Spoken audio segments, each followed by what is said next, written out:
तो दोस्तों आज की इस वीडियो में हम भिन्न का घटाव करना सीखेंगे। भिन्न का घटाव और इसको इंग्लिश में बोलते हैं सबट्रैक्शन ऑफ फ्रैक्शन। यानी फ्रैक्शंस का हमको सबट्रैक्शन करना है यानी घटाव करना है।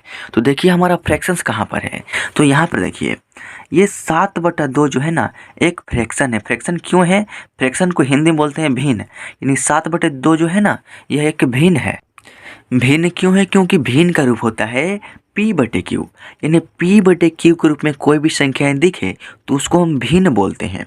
अब देखिए p, तो यहाँ जो 7 है ना यह p का मान है और यहाँ जो 2 है ना यह q का मान है। क्यों है?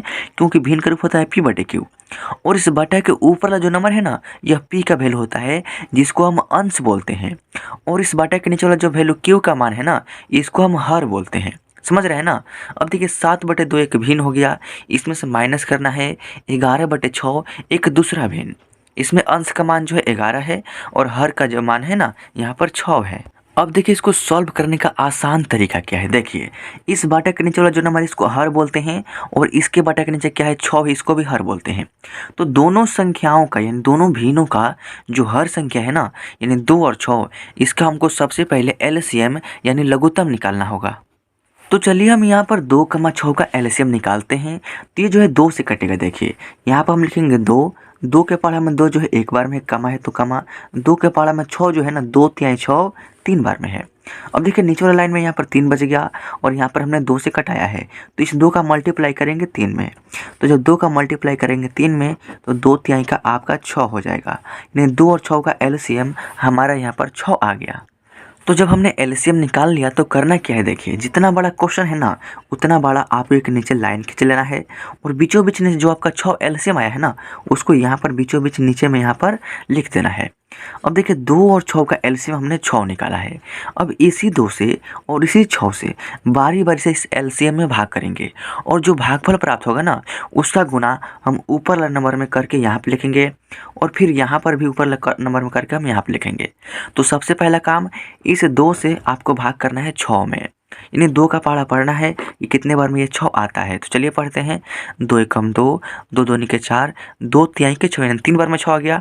तो उस 3 से यानी उस भागफल से आपको इस 2 के ऊपर वाला जो नंबर 7 है ना इसमें गुना कर देना है। तो जब 3 का गुना करेंगे 7 में तो 3 7 के आपका 21 होगा जो कि आपको यहाँ पे लिखना है।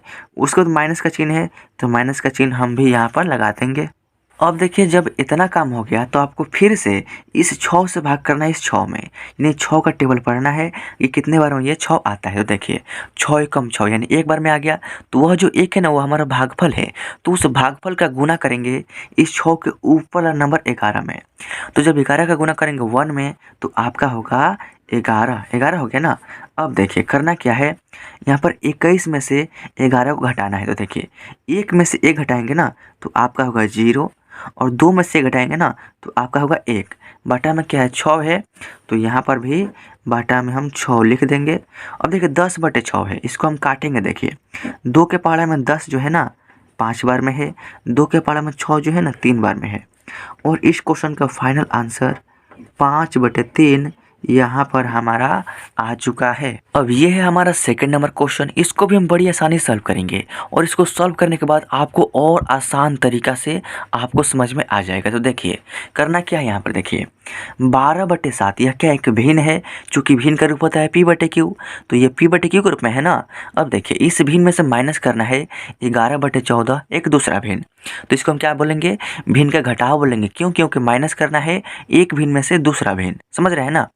अब देखिए इसको घटाने का तरीका मैंने आपको बताया है कि इस बाटा के नीचे वाला जो नंबर यहाँ पर 7 है और इसके बाटा के नीचे क्या है यहाँ पर 14 है। तो 7 और 14 का हम सबसे पहले एलसीएम यानी लघुत्तम निकालेंगे। तो यहाँ पर देखिए हम 7,14 का जब एलसीएम निकालेंगे ना तो ये 7 से कटेगा। 7 के पहाड़े में 7 है एक बार में, कमा है तो कमा, और 7 के पहाड़े में 14 है, 7 दूनी के 14 2 बार में। अब यहाँ पर हमारा 2 आ गया और हमने 7 से कटाया है तो लिखेंगे 7 और गुने ये वाला 2 इक्वल टू 7 दूना का आपका 14 जो है एलसीएम आ जाएगा। तो जब आपका एलसीएम निकल गया तो करना क्या है। देखिए जितना बड़ा क्वेश्चन है उतना बड़ा आपको एक लाइन खींचना है और बीचों बीच नीचे जो आपका 14 एलसीएम आया है ना उसको यहाँ पर लिख देना है। लिख दिया हमने। अब देखिए 7 और 14 का एलसीएम हमने 14 निकाला है। अब इसी 7 से इस 14 में भाग करेंगे, यानी 7 का टेबल पढ़ेंगे कितने बार में ये 14 आता है। तो देखिए 7 एकम 7, 7 दूनी के 14 यानी 2 बार में 14 आ गया। तो उस 2 से इस 7 के ऊपर वाला जो नंबर 12 है इसमें गुना कर देंगे। तो जब 2 का गुना करेंगे 12 में तो 12 दूनी का हो जाएगा आपका 24, जो कि यहाँ पर लिखना है। उसके बाद है माइनस, तो यहाँ पर हम माइनस करेंगे और फिर यहाँ पर 14 से भाग करेंगे इस 14 में, यानी 14 का टेबल पढ़ेंगे कि कितने बार में ये 14 आता है। तो 14 एकम 14 यानी एक बार में 14 आएगा। तो उस 1 से इस 14 के ऊपर वाला जो नंबर 11 है इसमें गुना कर देंगे। तो जब 1 का गुना करेंगे 11 में तो आपका हो जाएगा यहाँ पर 11। समझ रहे हैं ना। अब देखिए यहाँ पर 24 में से 11 को घटाना है। तो देखिए 4 में से 1 घटाएंगे ना तो आपका होगा 3, और 2 में से घटाएंगे तो आपका होगा 1, और बाटा में यहाँ पर 14 है तो यहाँ पर भी बाटा में 14 और 13/14। ये हो गया आपका सेकंड नंबर क्वेश्चन का फाइनल आंसर। तो दोस्तों आई होप कि इस वीडियो के माध्यम से भिन्न के घटाव के जो 2 क्वेश्चन हमने कराए हैं आपको बड़ी ही आसान तरीक़ा से समझ में आ गया होगा। तो इसी तरीक़ा से भिन्न के घटाव के कोई भी क्वेश्चन सॉल्व किया जाता है। यही तरीका यूज करना है चाहे क्वेश्चन जो भी हो। तो अगर वीडियो अच्छा लगा तो वीडियो को लाइक कर दीजिएगा, और इस वीडियो के माध्यम से आपने भिन्न का घटाव सीख लिया है तो इस चैनल को ज़रूर सब्सक्राइब कीजिएगा, ताकि अगले वीडियोज़ का नोटिफिकेशन आपको मिले और आपकी जो मैथ की तैयारी है ना हमेशा चलती रहे।